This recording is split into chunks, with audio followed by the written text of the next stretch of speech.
হরে কৃষ্ণা। তো আজকে আমরা পড়ব উপনিষদ উপদেশামৃত থেকে। উপদেশামৃতের ভূমিকা। কৃষ্ণ ভাবনামৃত আন্দোলনটি পরিচালিত হচ্ছে শিল রূপ গোস্বামীর দিব্য তত্ত্বাবধানে।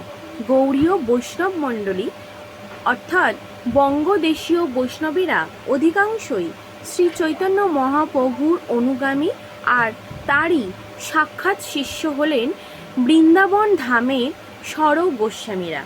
তাই শিল নরোত্তম দাস ঠাকুর গেয়েছেন, রূপ রঘুনাথ পদে হইবে আকতি, কবে হাম বুঝব সে যুগল প্রীতি।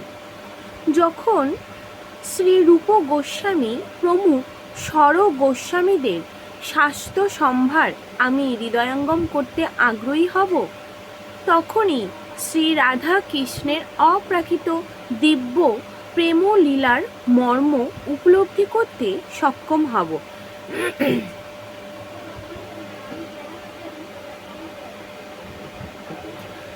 শ্রীকৃষ্ণ তত্ত্ব বিজ্ঞানের আশীর্বাদ মানব সমাজে প্রদানের উদ্দেশ্য নিয়েই শ্রী চৈতন্য মহাপ্রভু আবির্ভূত হয়েছিলেন।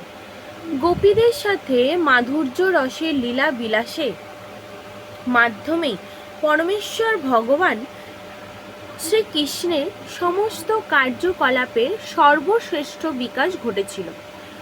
গোপী শ্রেষ্ঠা শ্রীমতী রাধারানীর ভাব মূর্তি নিয়েই শ্রী চৈতন্য মহাপ্রভু প্রকটিত হন।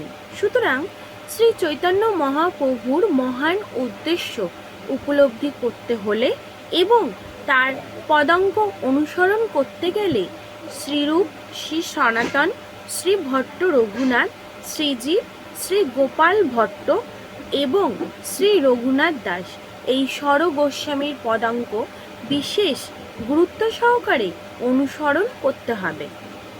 শ্রী রূপ গোস্বামী ছিলেন সকল গোস্বামীদের মধ্যে শীর্ষস্থানীয় এবং আমাদের কার্যকলাপে পথ নির্দেশের উদ্দেশ্যে এই উপদেশামৃত গ্রন্থখানি অনুসরণ করার জন্য তিনি আমাদের প্রদান করেছেন।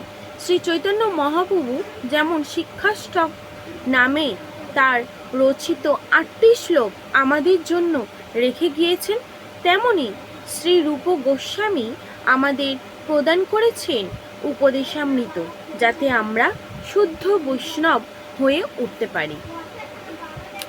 সর্বপ্রকার পারমার্থিক কার্যকলাপে মানুষের প্রথম কর্তব্য হল তার মন এবং ইন্দ্রিয়াদি সংযম।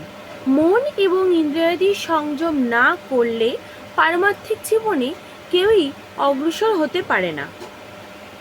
এই জড়জগতের মাধ্যমে প্রত্যেকেই রজ ও তমগুণে নিমজ্জিত হয়ে রয়েছে।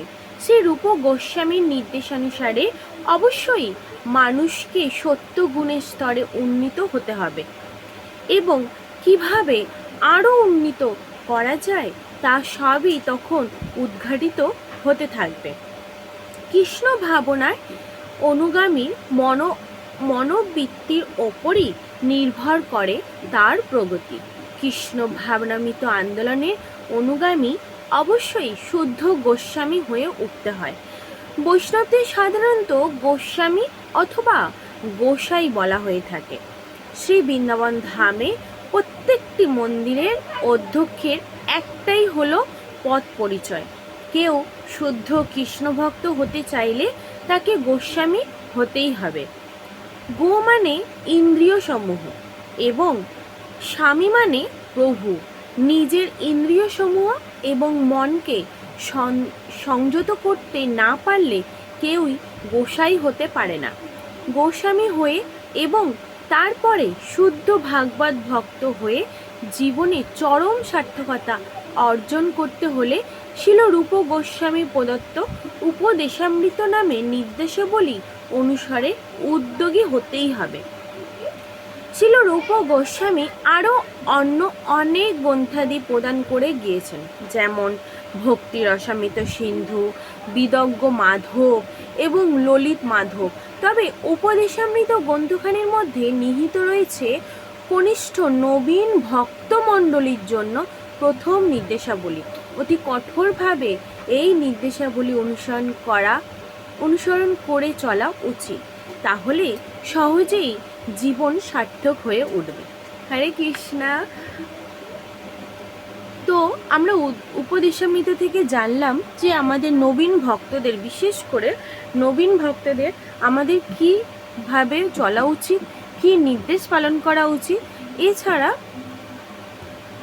ভক্তি জীবনে চলতে গেলে আমাদের সর্বপ্রথম কী করতে হবে, সেটা হচ্ছে আমাদের গো স্বামী হতে হবে। মানে গো এবং স্বামী, গো মানে ইন্দ্রিয় আদি এবং ইন্দ্রিয়সমূহ, এবং স্বামী মানে প্রভু।